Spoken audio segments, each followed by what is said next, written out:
A lot of things happened during the Spring Festival this year. Hugahua's plan to cheat his uncle of money by making a paper man was finally exposed. His uncle was so angry that he fell ill and died within 3 days, whose relatives and friends were all on guard against him like a thief.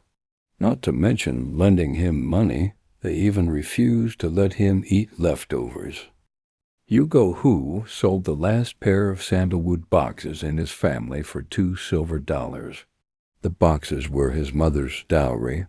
He had always wanted to keep them as a memory and was reluctant to pawn them.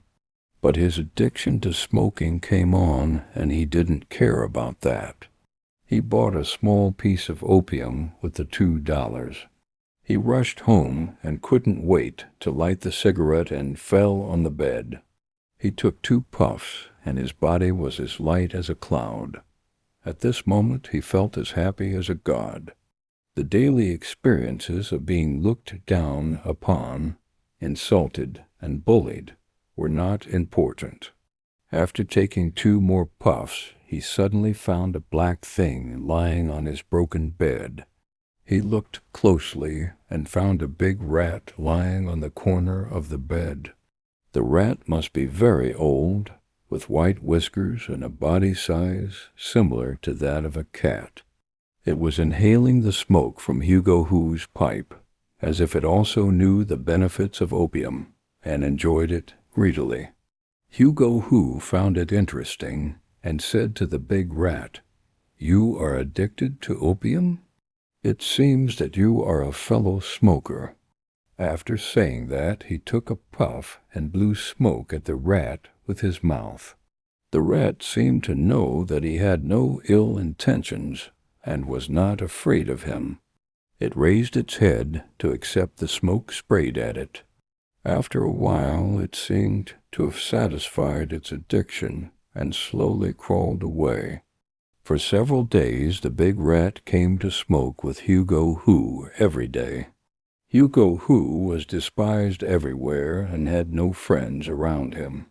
He felt a sense of mutual understanding and had a good impression of the rat. Sometimes the rat came a little late, and Hugo endured his urge to smoke and waited for it. But the good times didn't last long. Hugo's family was left with only a bed and 4 walls. He had no money to buy opium. He was depressed and helpless. He sighed and said to the mouse, "Mouse, mouse, today I have no money to buy opium. I am afraid I can't smoke it with you all the time." After saying this, he sighed. The mouse listened to him. His eyes flickered, thinking about something, and turned away. When it was dark, the mouse brought back a silver dollar and put it on Hugo's pillow. Hugo was surprised and happy. He went to the city to buy a piece of opium at night. After returning, he lit it under the lamp, swallowed it, and smoked it with the mouse. The next day, the mouse brought 3 more silver dollars. Hugo was so happy that he didn't know what to say. He remembered an anecdote he learned when he was in private school, so he said to the mouse, "The one who knows Guanzhong is Bao Shuya. You know that I am poor, and give me generously. You are really my confidant. If you don't mind, we can become sworn brothers." From then on, he called the mouse Brother Mouse, shared food and drink, smoked opium together, and even made a nest for it with cotton wool on the bed so that the mouse could sleep on the bed. The human and the mouse lived in peace, no less than close friends. The mouse went out every day to bring back silver dollars, at least 1 or 2, at most 3 or 5. From then on, Hugo had no worries about food and clothing. Many years later, my grandfather recalled that this period of time was the happiest time of his life. After more than half a year, Hugo gradually became rich. But isn't there a saying? If you get rich, you will meet good friends, but if you are unlucky, you will meet villains. Hu was destined to be poor, and he was targeted by a villain. There is a scoundrel in the village named Stick Wang. He is different from Hu. Hu was at least once rich, and he had been the young Master Hu for more than 20 years. Stick Wang is not so lucky. From his ancestors to his generation, no one has ever worn a pair of pants that do not expose the buttocks. He sees Hu's family business fail, and he gloats over his misfortune. He beats and insults Hu whenever he has nothing to do, and bullies the former young Master Hu to find some balance in his heart. Recently, he feels very strange. Hu, a poor boy, has no business to make a living. Everything that can be pawned at home has been pawned, and his relatives are almost dead. Why does he smoke opium at home every day? Where does he get the money to buy opium? Maybe this kid is a thief. I might as well keep an eye on him quietly, and when he steals something, I will catch him and send him to the government and exchange a few dollars for a reward. However, after watching for a while, he found that Hu basically stayed at home and never interacted with anyone except occasionally going to the city to buy some food and opium. The more he didn't know where his money came from, the more itchy Stick Wang became. One day, Hu went out to buy food, and Stick Wang took the opportunity to climb over the wall and enter his house, rummaging through the boxes to find out what secrets Hu had. Suddenly, he found a big rat sleeping on the bed. Stick Wang grabbed the rat and threw it into a pot of water that was boiling on the stove, then closed the pot, thinking that he would wait for Hu to come home to drink water, and then he would watch for fun. Before Stick Wang could leave, Hu came back and blocked him in the house. Hu saw that the rat in the pot had been scalded to death.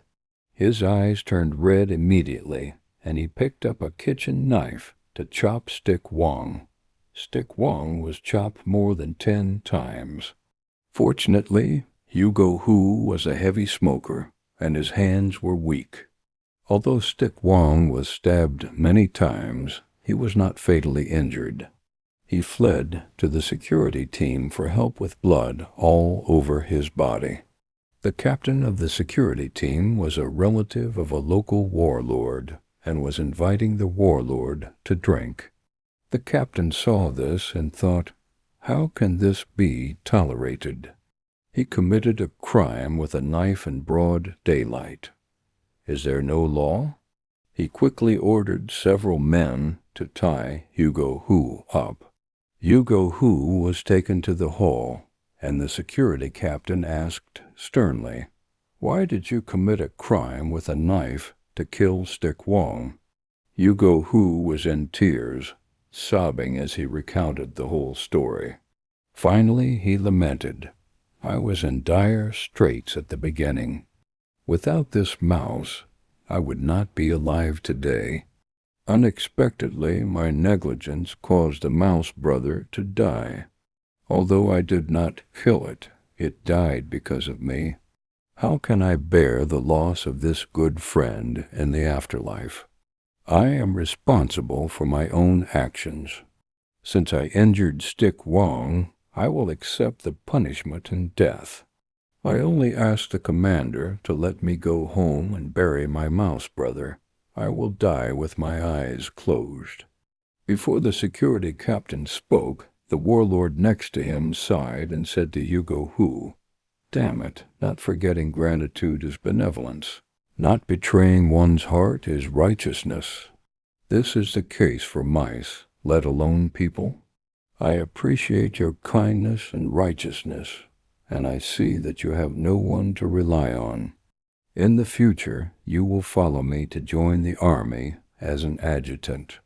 The barrel of the gun is the regime. In troubled times, the words of the leader are the law. The warlord leader ordered his men to take that stick Wang home. Wang whipped E02 to vent his anger, and then let E02 go home to bury the mouse. E02 put the mouse's body in a wooden box, dug a pit, and buried it. He cried for half a day, and then went to seek refuge with the warlord. As the saying goes, when you are hungry, bran is as sweet as honey, but when you are full, honey is not sweet. When a person is poor and destitute, others will be grateful, even if they give him a bowl of porridge or a piece of cake. Not to mention that the mouse gave E02 so much money, of course the mouse's money was stolen. The saint said that he would not drink the water of the stolen spring, even if he died of thirst, but that is the moral standard of the most saintly and wise people.